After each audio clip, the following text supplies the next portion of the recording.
안녕하세요. 튜터 김태경입니다. 스마트폰을 사용하다 보면 이제 인터넷 페이지나 혹은 SNS를 통해서 분위기 있는 그림에 예쁜 글씨로 이렇게 정보를 전달하는 것들을 많이 보실 텐데요. 일반적인 편집 앱들은, 사진 편집 앱들은 이제 막상 열어보면 한글 폰트가 별로 많지 않아서 생각보다 이렇게 마음에 썩 들지 않는 경우들이 있습니다. 근데 이제 폰트 스튜디오라고 하는 앱에는 한글 폰트를 다양한 폰트를 다운로드 받을 수 있는 기능이 있고 그런 것들을 적용해서 그림에 예쁘게 넣을 수가 있습니다. 그래서 오늘은 폰트 스튜디오 앱을 사용을 해보려고 합니다. 우선 플레이스토어에서 폰트 스튜디오를 검색을 하겠습니다. 폰트 스튜디오. 네, 검색이 되었고요. 이 폰트 스튜디오를 터치를 해서 설치하고 동의해 주시면 되겠습니다. 저는 이제 설치가 되어 있고요. 열도록 하겠습니다. 네, 이제 폰트 스튜디오 앱은 무료 앱이고 하다 보니 광고들이 많습니다. 이렇게 광고는 X를 해서 닫아 주시면 되겠습니다. 닫으시고 밑에 메뉴가 이렇게 있는데요. 갤러리하고 카메라가 사실 이미지가 바뀌었습니다. 그래서 여기가 원래 카메라가 되겠고요. 이 부분이 내 스마트폰에 저장되어 있는 앨범 중에서 사진을 가져오는 기능이 되겠고요. 더보기는 이 앱 제작자가 또 제작한 다른 앱들을 소개하는 곳입니다. 그래서 여기서 우리는 스마트폰에 있는 사진을 가져오기 위해서 카메라로 들어가겠습니다. 메뉴는 카메라지만 실은 앨범이 되겠습니다. 터치하고 약간 배경으로 넣을 만한 그림을 하나 선택을 해서 가져오겠습니다. 터치. 그러면 이제 기본적으로 사진을 가로 화면으로 이렇게 찍었을 텐데요. 이 화면 자체는 지금 정사각형으로 되어 있습니다. 그래서 만약에 내가 원래 원본을 다 그대로 가져오고 싶다고 하면 이렇게 안으로 들어올 수 있도록 클릭을 해주고 네, 그리고 이 부분을 이렇게 위치를 바꾸거나 이쪽으로 바꾸거나 해서 원하는 부분을 선택할 수 있거나 혹은 이거를 확대를 해서 어느 정도 이렇게 배치를 할 수도 있습니다. 근데 저는 그대로 꽉 차도록 하기 위해서 다시 밑에 물론 이렇게 했을 때 배경을 원하는 배경으로 이렇게 선택할 수 있는 기능이 있습니다. 그래서 필요하다면 뭐 이런 것들도 활용해 보실 수가 있겠죠. 자, 어쨌든 저는 그렇게 하지 않고 그대로 화면에 꽉 차도록 다시 선택을 하겠고요. 그 대신 옆으로 조금 이렇게 비켜서 배경이 되게 좋은 마음에 드는 배경을 이렇게 선택을 해보도록 하겠습니다. 그리고 나서 체크 해줍니다. 그러면 이제 글 쓰도록 바로 나오게 되고요. 여기서 물론 미리 색깔이나 그다음에 크기나 자간이나 글씨의 투명도를 선택할 수도 있고요. 우선은 더블 클릭해서 글씨를 써보겠습니다. 더블 클릭을 해서 글씨를 입력을 합니다. 네, 좀 길게 글씨를 입력을 했고요. 지금 현재 메뉴는 여기 지금 글씨를 입력하는 메뉴에서 글씨를 작성을 했습니다. 긴 문장이라면 좀 이렇게 잘라서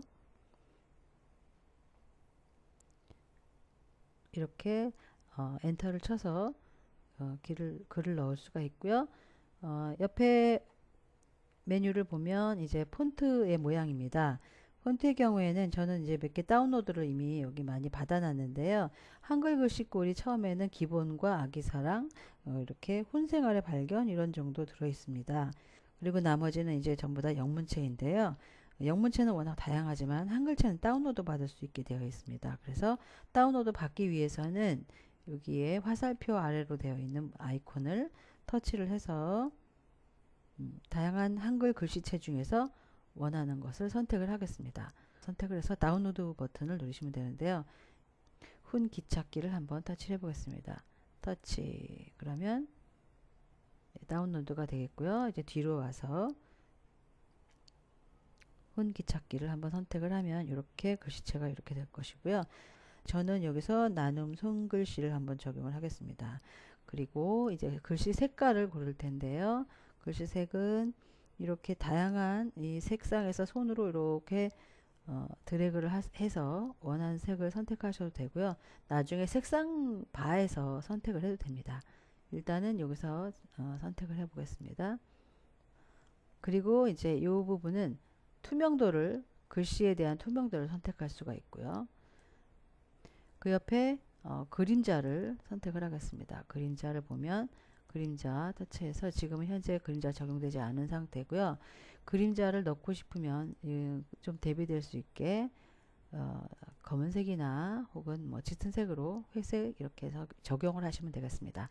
그리고 이제 문장이 길기 때문에 정렬을 선택을 하면 왼쪽 정렬, 오른쪽 정렬, 가운데 정렬 이렇게 선택할 수가 있습니다. 이건 나중에 다시 또 수정할 수가 있기 때문에 그대로 체크하겠습니다. 들어가고 난 다음에 이것에 대해서 다시 색상을 정하고 싶으면 이쪽에 있는 메뉴를 눌러서 원하는 색으로 선택을 하고 다시 꺽쇠를 눌러서 나오면 되겠습니다. 그 다음엔 수정 버튼을 눌러서 크게 하거나 작게 하거나 선택할 수 있고요.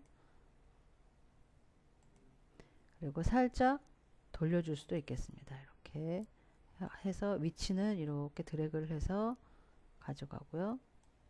다시 돌려보겠습니다. 이런 식으로 사용하면 되겠습니다. 이거를 다시 더블 클릭을 하면 아까 수정하는 메뉴가 나오게 되어 있고요. 오른쪽 정렬을 한번 해봐야겠습니다. 하고 체크. 그러면 이제 오른쪽 정렬로 들어갔습니다. 이것에 대해서 예를 들어서 글자 간의 간격을 좀 띄우고 싶다 그러면 클릭을 해서 이렇게 옆으로 살짝 밀어주면 간격이 떨어지겠고요. 다시 돌아오고요. 이번에는 투명도를 선택을 해서 또 드래그를 살짝 하면 흐릿하게 이렇게 들어가겠습니다. 그래서 이제 배경에 따라서 원하는 대로 선택하시면 되겠습니다. 다시 뒤로 나왔고요. 이게 이제 글씨에 대한 거였고요. 또 다시 글씨를 넣고 싶다 그러면 다시 여기 연필 메뉴를 터치하면 됩니다. 연필을 터치해서 더블 클릭을 하고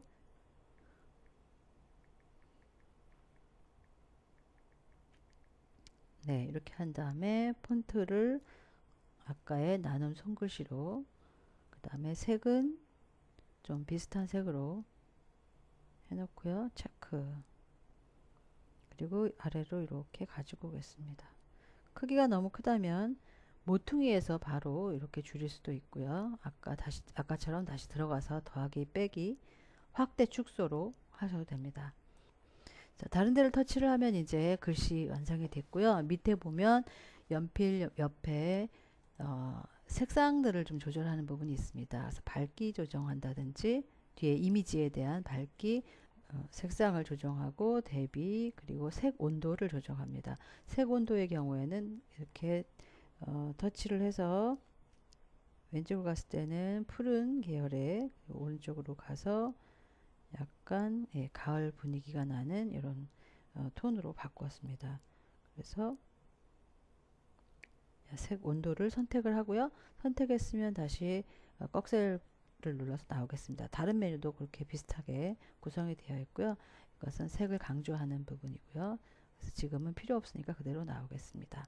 그래서 이렇게 색상에 관련된 것들을 조정할 수가 있고요. 효과에 들어가게 되면은 또 많은 효과들이 이 안에 있습니다. 그래서 만약에 1945년 그러면 이렇게 적용이 되고요. 이런 식으로 그래서 분위기 있게 글을 쓰고 싶을 때 이렇게 하시면 되겠습니다. 또 이렇게 비우는 효과, 이런 식으로 다양한 필터를 적용을 해서 선택을 하시면 되겠습니다.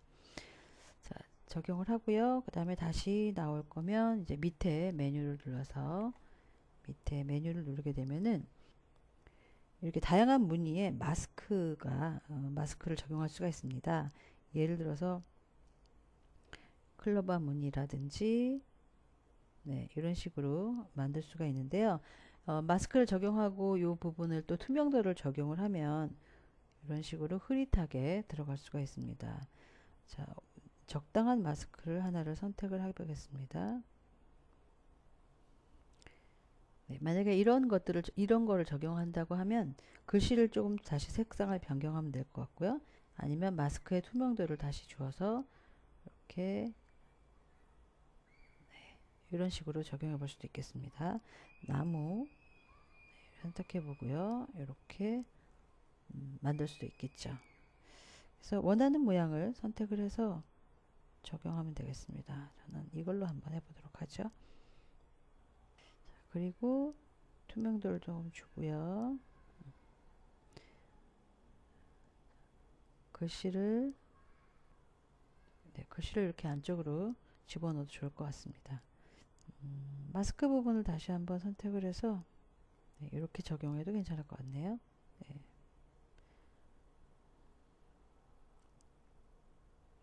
자, 이제는 스티커 부분인데요. 스티커는 다양한 뭐 스티커들이 있습니다. 갔다가 다시 꺽쇠를 눌러서 나오고 또 뭐 이렇게 여러 가지 스티커들이 있는데요. 이 플러스 왼쪽에 플러스를 누르면 또 다른 스티커들이 있습니다. 그거를 터치를 해서 손글씨, 뭐 말풍선 혹은 무슨 축하, 뭐 해피 버스데이도 있고요. 그 다음에 연말 인사 같은 것들도 있네요. 그래서 이런 것들 중에서 적용을 하면 되겠고요. 네, 이런 거를 스탬프를 한번 넣어 보겠습니다. 네, 이렇게 스탬프를 하나 적용을 해 봤고요. 크기도 원하는 대로 조절하고 선택했습니다. 다 됐으면 상단에 있는 공유 버튼을 터치합니다. 공유 버튼을 터치하고 이렇게 광고가 또 나올 수 있는데요. 이건 X 해주시고 보면 저장, 스마트폰에 저장하고 인스타그램이나 페이스북이나 기타 더보기를 선택합니다. 더보기를 눌러서 뭐 카카오톡 친구에게 보내거나 혹은 카카오 스토리로 공유하거나 이렇게 사용을 하시면 되겠습니다. 저는 그대로 폰에 저장을 해 보겠습니다. 저장. 그러면 갤러리에 사진이 저장됐습니다. 라고 되겠습니다. 이렇게 한 장의 사진에 글씨나 그리고 분위기 있게 배경색, 효과 이런 것들을 적용해서 어떤 정보를 혹은 어떤 느낌 있는 글을 전달하는 그런 앱을 사용을 해봤습니다. 다시 홈으로 가면 이제 처음에 다시 시작하실 수가 있겠습니다. 이 앱을 종료할 때는 종료 버튼을 누르면 또 이렇게 광고가 나오면서 밑에 을 종료라고 하는 것을 터치하면 앱이 종료가 되겠습니다. 그래서 광고창 주의하시고요. 필요할 때 적절하게 사용하시기 바랍니다. 수고하셨습니다.